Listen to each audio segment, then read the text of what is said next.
welcome back to another video. Today I'm doing my long overdue review of the Lego modular building for 2020, the Bookshop, set number 10270. But anyway, let's get started. It's just going to be a casual quick review today. Now, it's not all in one piece, I've had to split it in two with this new layout. So, ignoring that, it's still exactly as it was intended to be, this set. So, without further ado, let's get started. Right, well, now we're going to look at the first minifigure of the set. We're going to start with the smallest minifigure. So, this one, it's a young boy, and underneath his scarf, which is a really nice piece, I've seen one of these scarf pieces before. He has a shirt and underneath it a jumper with a banana on. He's got this interesting hat piece here. It's nice on the back how they've given him these creases to his shirt. It really adds that effect of, you know, it's been worn before, this jumper, and it's weathered, I suppose is the best way to describe it. So I'm just doing these quickly because it's a casual review. Let's move on to the next minifigure. Okay, so this is the second minifigure, and this is an elderly man, this minifigure, with grey hair, not white hair. So he's probably not in the end of his elderly years, he's probably nearer the start of his elderly years. It's a fairly generic minifigure. I've seen all of these pieces before, including the shirt. I haven't got many of those shirts, but it's good to add to my collection. And I have seen it before. Not the best minifigure. I definitely, out of the two minifigures we've done so far, prefer the first minifigure, the young boy who flies an aeroplane if you want him to. Gets stuck in a tree. That's one of the things you can do with the set. So, now that that's out of the way, let's move on to the next minifigure. Okay, now we have yet another minifigure. This is an elderly woman this time. I haven't got that hairpiece before. I've seen it on other sets, but I haven't got a set with it yet. It's a sort of dark brown hairpiece in I'm not sure what to call that style of hair. It's an old lady style of hair, let's just leave it at that. Then you've got this nice shirt. I haven't seen that shirt before, and I've not got it in my collection as far as I'm aware. It's those trousers though, I've definitely seen them before, but there's not a whole lot you can do with trousers really. This is a good minifigure, and I like the torso of the minifigure in particular, and also I haven't seen this face piece before, this headpiece, whatever you want to call it.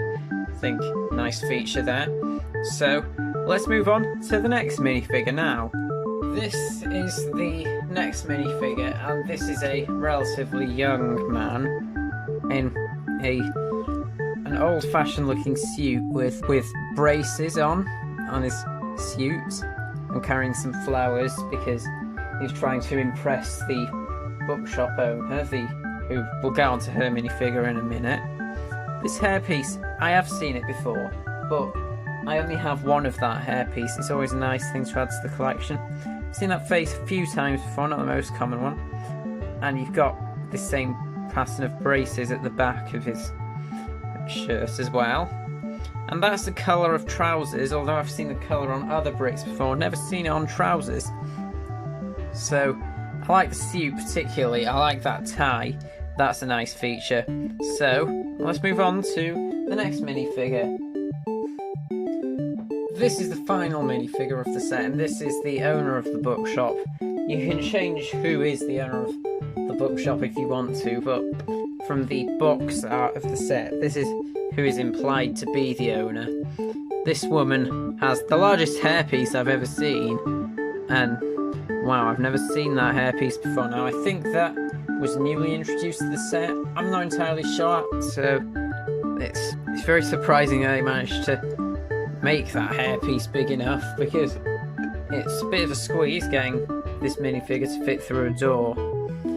I have, however, seen this expression in both the torso piece before and the trousers, but the main centerpiece here is her hairpiece, and that is the main feature here, and I'm really pleased with that. So that is all the minifigures review, just nice and quickly because it's a casual review. Let's get on with the main part, the actual set. Alright, so now that we've got the first part of the review out of the way, the minifigures, we're now going to move on to looking at the main half of the set, and this is the bookshop itself. From an architectural standpoint and an exterior standpoint, I really like this design, and I think it's very interesting architecture. They seem to be going back to the earlier style of architecture, the more pre-war architecture they had with the other modular buildings, because they had a brief period from 2018 to 2019 of 1950s architecture, and that's interesting, but they seem to have gone back to their pre-war architecture now. I like this design, and that is a nice window there with a lovely pattern. Really interesting how they pulled that off. I wouldn't have been able to imagine that design myself. They have some really competent people working at Lego. And the sign down here, this is a nice area here. So what you've got is this birch tree, which, just like a real birch tree, is very flexible and shakes in the wind. A bit too much, actually. You've also got this nest here with what seems to be the Twitter bird there, for some reason. Don't know why they chose that.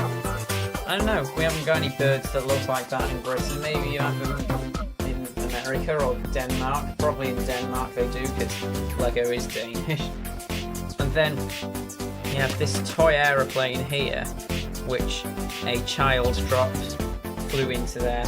So that makes for an interesting story, which we'll get onto that in a minute. But other than that, here is the rest of the...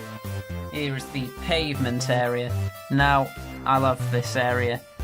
I like the square that they've designed there. That's a very intelligent design, very intriguing colour scheme. And these are two different pieces, the grey and the blue bits. It's not just a printed piece in two colours. Don't think they have any of those yet. Then there's this bookshelf in the back there, outside. I guess that's like a book swap thing. I don't know if you have them in other countries, but in Britain, in like old telephone boxes and on tables and other places, you occasionally come across a book swap where people will put their old books that they don't want anymore. So I'm assuming that's what they've done there. And let's not forget the classic Lego inside joke there, Moby Brick. And this lovely sign, it's a very nice font, and the design of the arch above the door with the stained glass, that is really nice. And from an exterior standpoint on this building, it is really well executed what they've done with the exterior. Let's move on to the inside of this building now.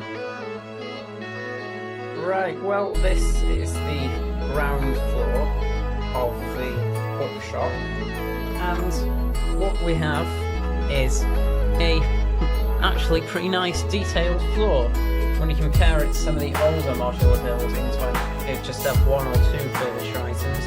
They really have come a long way. We're not here to talk about those, we're here to talk about this modular building. It's interesting that they chose green carpet for those stairs there. I don't know why, because they could have chosen a different colour, but then again it might be the sort of rustic features. This seems to be based heavily around rustic, woodland type accents of furniture.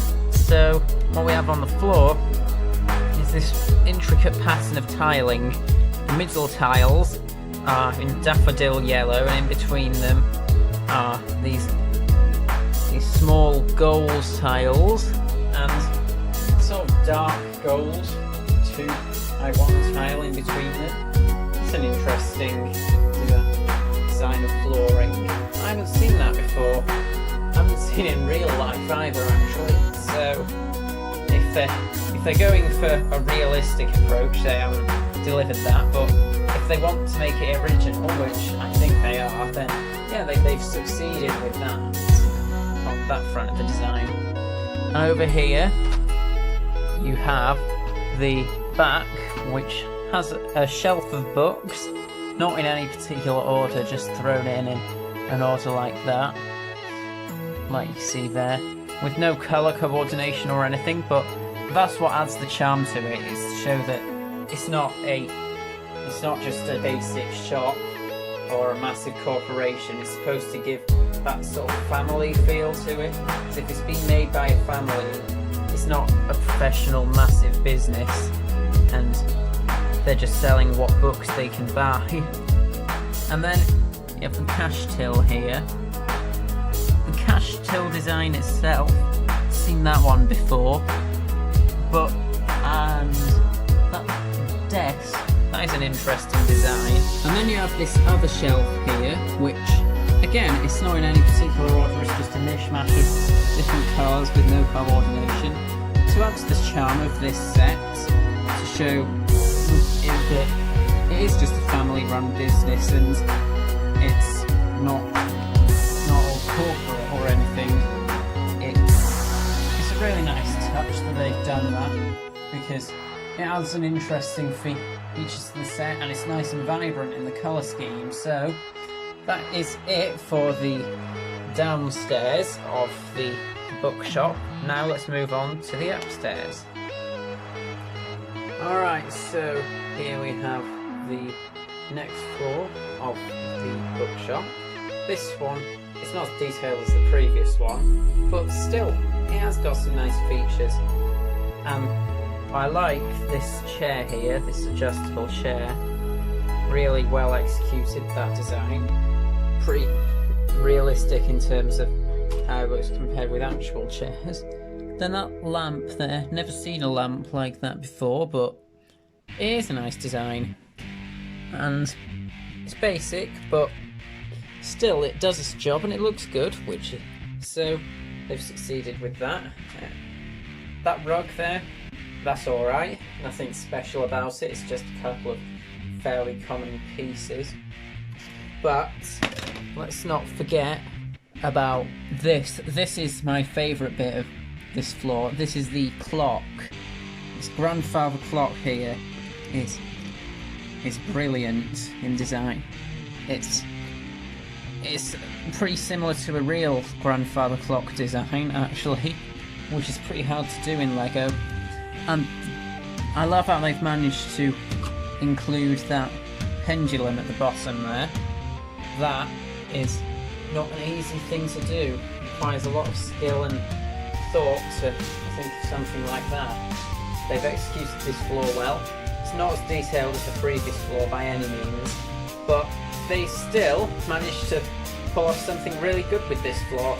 I'm really pleased with it. So that being said, we'll have a look at the outside now. So what we have here, we've already discussed this. It's nice how they've made an actual fence instead of just a solid grey wall there. And you have this table for two, where a minifigure can sit with their significant other there. So that is the next floor done. So, with that being said, let's move on to the top floor of the bookshop. This is the top floor of the bookshop. Once again, it's not as detailed, but it definitely has some very well put together furniture that is there. Right, so you have this. This is a tank, and inside you have a chameleon. It's on a bed of some sort of plant. Not only is it a chameleon piece, and I've never seen one of those before, but it comes in a very useful tank, because you can swap that out for pretty much any type of pet there. And let's not forget that it's in the teal colour, a colour that until 2018 had been discontinued since 2008. It was reintroduced in 2018 and they've slowly been working it back into sets. So, bed. wow, what can I say? It's a really great design, very detailed. That piece at the back is very intricate, and it's not constructed from as many pieces as you might think it would be, just judging by looking at it, but definitely it definitely would have taken a lot of thought to design anything like that. It's a very intricate bed. You can also swap out those knobs at the top and use them as a microphone if you want to, which is always good when there's pieces that aren't specialised for that set and can be reused for other purposes. That's about all there is to see for the top floor of the bookshop here. Let's move on to the townhouse that comes with the bookshop. This is the townhouse section of the bookshop. The next section is a lot smaller than the bookshop, but it's still very detailed. They've done really well with designing this half of it.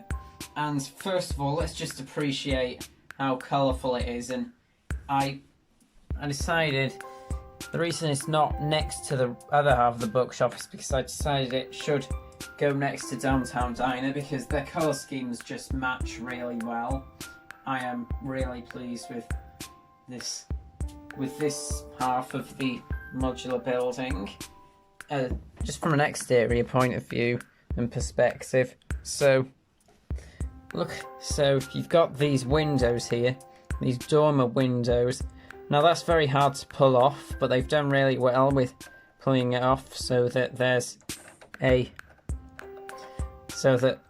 triangular part to the window there, and it doesn't just come off too easily. You have to pull it to make it come off. And these intricate pillars there, really well done with those windows. And there isn't actually an upstairs, but it still allows lighting, which is a nice thing for them to include. And the roof, they put this fencing along it so that it wasn't just left empty like many roofs that they often design. And these chimneys as well, not the most exciting design in the world. Seen that one before, but still it works, and it adds an extra detail to the set, to this half of the set as a whole.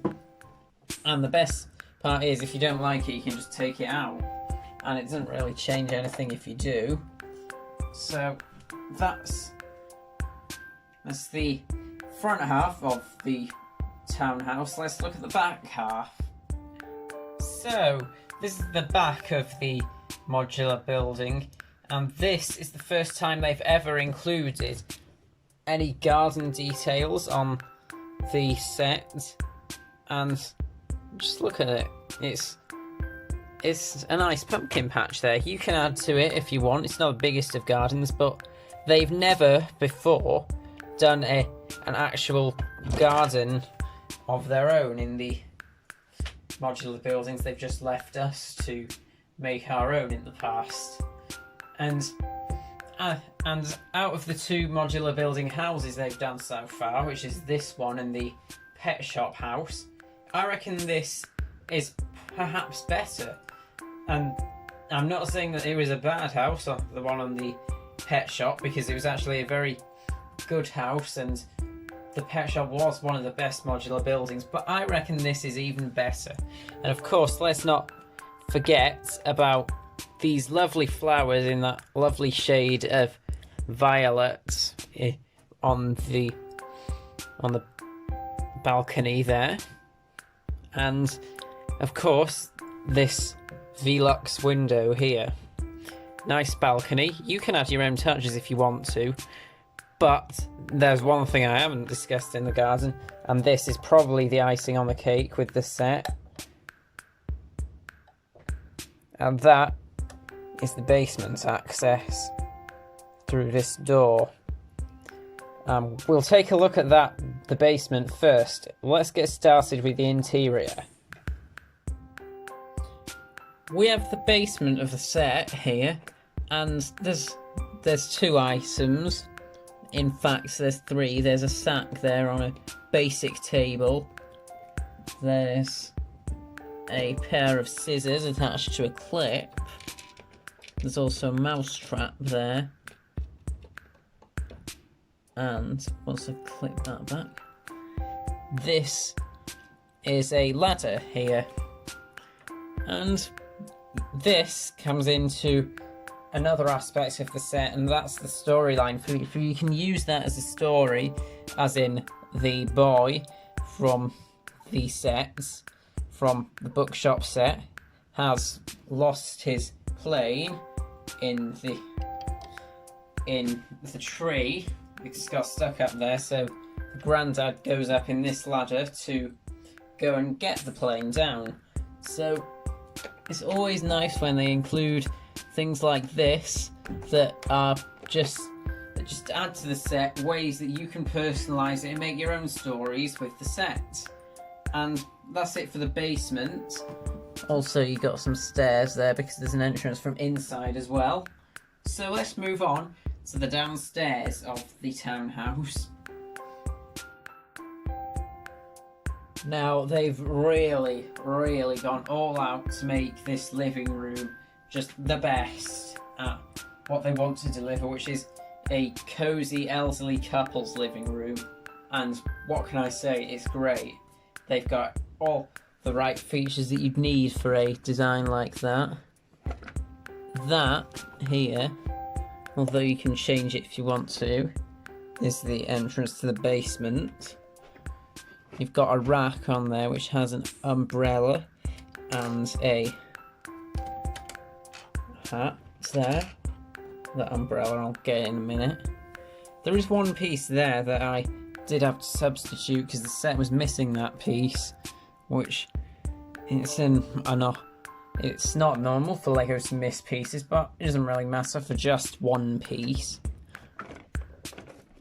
Got that nice, got that really nice looking plant pot there with just some basic leaves, but they've still pulled off a nice design there. They've worked well to create something out of basic pieces, but compared with features such as the table here with this croissant on, now that is great. I love this table, and I've never seen this Lego teapot piece before. This is an interesting feature to add to my collection. The chair's nothing special there. The table, just the features of the teacups and the teapot is special for me because I haven't seen one of them before. Now we're gonna have to go from the other side in a minute, but first we have this part of the set, which is a cabinet here, and I can't really open it. I can't remember if there's anything inside. I don't think there is, but it just looks nice from the outside in the way that they've designed it, with this part at the top, this mantle or arch, I suppose you can call it. And it really adds to an otherwise empty corner, and we're gonna have to switch sides now because I can't show the other side from where I am right now. This at the front here is a sort of lounging chair or just a bench to sit on with a really nice orange, I suppose, covering on it is the only way I can describe it. It's a nice feature of colour in this more or less beige or brown room with the turquoise teal coloured walls. So the feature that you want to see and the feature that I like the most about this is the fireplace. I'm going to have to figure out how I can get it at the right angle to show that, and yeah, I'll come back when I figured that out. This is the fireplace here, and I love this feature. I can't imagine how the room would look without this. It would look a bit bare. Definitely needs something else, and this is what they've delivered with this fireplace here. And while it might not look that impressive, definitely from a distance it does. I love the way they've chosen these grill patterns, because it's quite common in intricate old-fashioned fireplaces to have that, and in between they'll have miniature statues or something like that. Got the basic fire piece there, nothing special about that, but the design, I wouldn't have known how to make a design like that myself, so I'm pleased with this design, definitely. And this floor, it's really good. They've definitely delivered the concept of an elderly couple's living room that's cozy and has a beige and brown colour scheme. Really impressed with that. So now let's move on to the upstairs, which isn't that big, but still worth its own half of the video, apart from the rest of the set.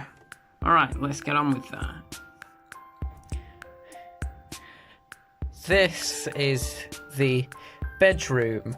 I am super pleased with the design of this bed here. It's got that nice dark yellow, almost orange, warm colour scheme that you need in a bedroom. That's very well delivered, and the intricacy of it, I'll get it up close because you probably can't see it from where you are.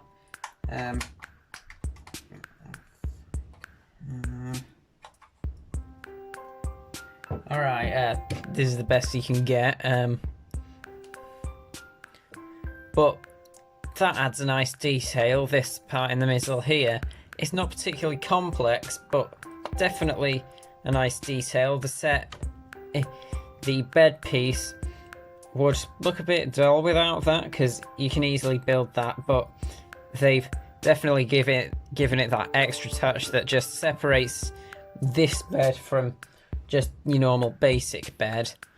And yeah, oh, I've put that bridge painting the wrong way. Yeah, that's the way it's supposed to be on the set.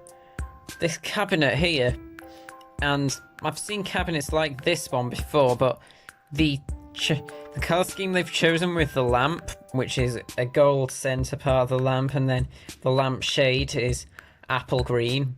Really well done. That flower pot in the corner there, it's a nice calm lilac colour, or violet colour, one of the two, I can't remember which it is. Nice touch. It's small details like this that really make the set what it is and separate it from other sets. So that's it. We're now just going to look at the final section, the balcony. So I've already kind of given an overview of this balcony. Nothing special here, but I do like the pieces that they've chosen to form the balcony. These pieces, although they've used them before in the set, it's nothing exclusive to this balcony, really add a nice detail to it. I like the Velux window there to add light in. It's fairly common for houses to have things like that in the UK, where there's like a Velux window on a roof to add light in. So this door here leads into the bedroom. I wish this was my house, actually, because I wish I had a balcony that I could just walk out onto when I woke up. So the elderly couple that lives in here are very lucky. But with that being the case, that is it. So we're now going to move on to today's advent calendar design, which is going to be door number 23. Let's get started with that, the final part of the video. Now we're on the final part of the video. This is the 23rd day of the advent calendar. I can't believe now, just 2 days left. Well, I don't know what to expect for today, so it seems like they've been going slightly downhill recently, but hopefully today in this door of the advent calendar they managed to make something that can bring them back to the level that they were in the previous few days. Let's get started and see what it is.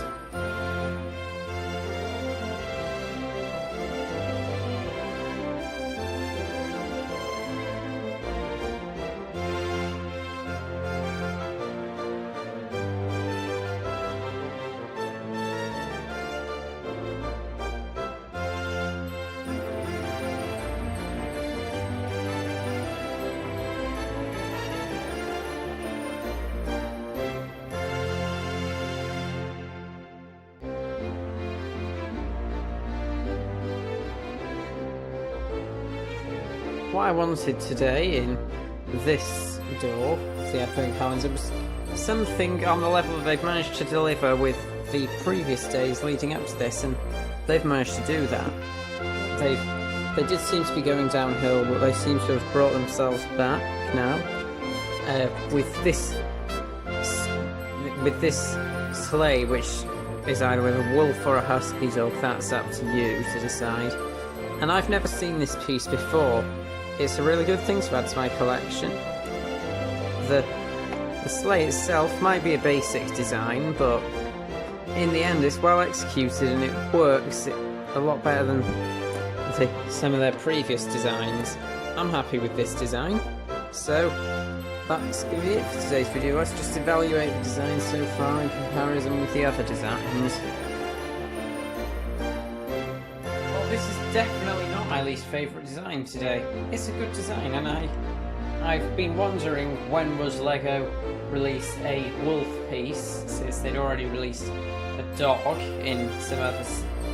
In a lot of other sets they've been doing dog pieces for a while, and they've finally released a specialised wolf piece. They might have used it before, but I finally got hold of one. I'm pleased with that today. And the sled, it can work with minifigures on it, and it's very versatile because, once again, it doesn't just work with Christmas, it just works with pretty much any wintry scene. I'm really pleased with this design today, and it's definitely got back to what they were able to deliver beforehand with these designs. They're back to the level that they set before. Well, that is it for today's video. I hope you all like the review and you all like the opening of today's advent calendar door. So, if you did, make sure to leave a like on the video. I'll see you in the next video. Bye!